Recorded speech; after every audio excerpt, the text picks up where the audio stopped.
আমরা হলাম typical middle class family. মানে আমাদের ফ্যামিলিতে ম্যাক্সিমাম জিনিস কিনা হয় লোকের জন্য, নিজেদের জন্য নয়।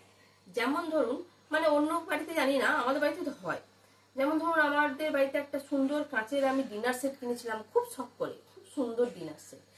তো সেই ডিনার সেটটা মা তুলে রাখে শুধুমাত্র লোকের জন্য।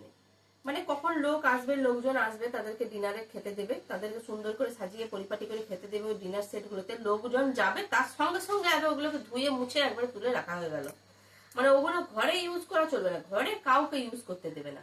সুন্দর সুন্দর গ্লাস, বাটি সেট, ওগুলো সব শোকেসে সাজানো থাকবে। মানে শোকেসে এমনি জেনারেলি লোকের কি সাজানো থাকে, মানে ফুল গাছ, মানে ফুলের ছোট ছোট কিছু জিনিস, ফুলদানি, এইসব সাজানো থাকে।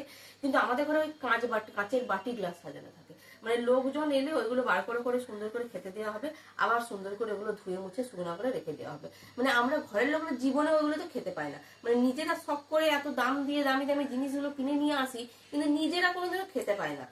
মানে আমার মনে আছে, আমি হয়তো একবারই বিয়ের পর প্রথম যখন গেছিলাম, তখন মনে হয় ডিনার সেটটা তো একবার খেতে দিয়েছিল। তারপরে এখন গেলে আর দেয় না, এখন বলে না, এখন অনেকদিন তো বিয়ে হয়ে গেছে, এখন আর ওইসব বার করতে হবে না, এখন স্টিলের বাসনে খা। স্টিলের বাসনই ভালো। মানে ভাগ্যে স্টিলের বাসনগুলো আছে, নইলে যে কিসে খেতাম।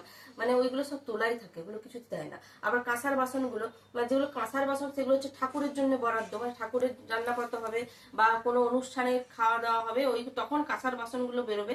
আর এমনি অন্য গেস্ট এলে সেগুলো কাঁচের বাসনগুলো বেরোবে। বাকি সময় কিন্তু ওদেরকে দেখতে পাবে না। আর সেম জিনিসটা আমার শাশুড়িরও ওই একদম এক মায়ের মতো অভ্যাস। আর শাশুড়িরও তাই।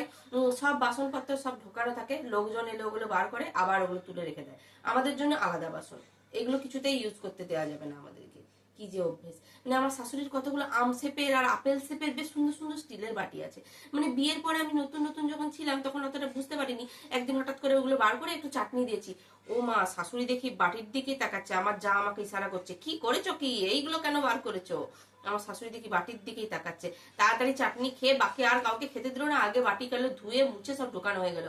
বললাম, যা, আমি শখ করে বার করলাম, আমি নিজেই তো খেতে পারলাম না। মানে ওই বাটিগুলোতে আমাদেরকে খেতে দেওয়া কিছুতেই চলবে না।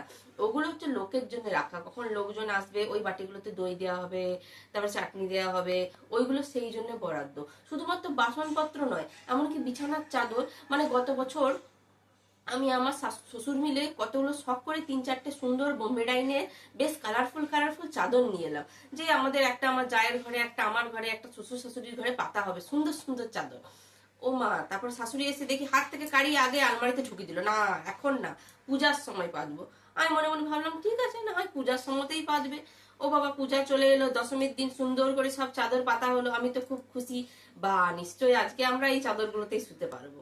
তারপরে দেখি লোকজন যেই চলে গেল দশমীর দিন সব মিষ্টি টিষ্টি খেয়ে, তারপরে হড়হড়িয়ে শাশুড়ি সব চাদরকে টেনে নিয়ে এসে আলমারিতে ঢুকে দিল, ব্যাস। ওইগুলোতে শুতে কিন্তু দেবে না, ওইগুলো হচ্ছে লোকজন আসলেই পাতার জন্য। কেন রে বাবা, আমরা কষ্ট করে সুন্দর করে এত দাম দিয়ে চাদর নিয়ে এলাম, শুতে পারবো না, লোকজনের জন্য রেখে দিতে হবে। সেই চাদর রাখা হয়ে গেল। ওরকম সব জিনিস, কত জিনিস যে থাকে। মানে সুন্দর সুন্দর পর্দা, ওগুলো টাঙানো চলবে না, ওগুলো লোকজন এলে বা ওই অনুষ্ঠানের সময় ওইগুলোতেই টাঙানো চলবে। ওগুলো সব আলমারিতে সব গচ্ছিত থাকে। মানে ওইগুলো ইউজ করার আমাদের মতো, মানে আমাদের ওটা অধিকার নেই আর কি ইউজ করার, বা আমাদের মানে সেটা পারবোই না আমরা। ওগুলো সব সাজানো থাকে, আর হাত দিলেই মুশকিল, সে এক কেলেঙ্কারি কীর্তি হয়ে যাবে। সব জিনিস থাকে, এমনকি শাড়ি, জামা কাপড়, কিছু জিনিস থাকে ঢোকানো।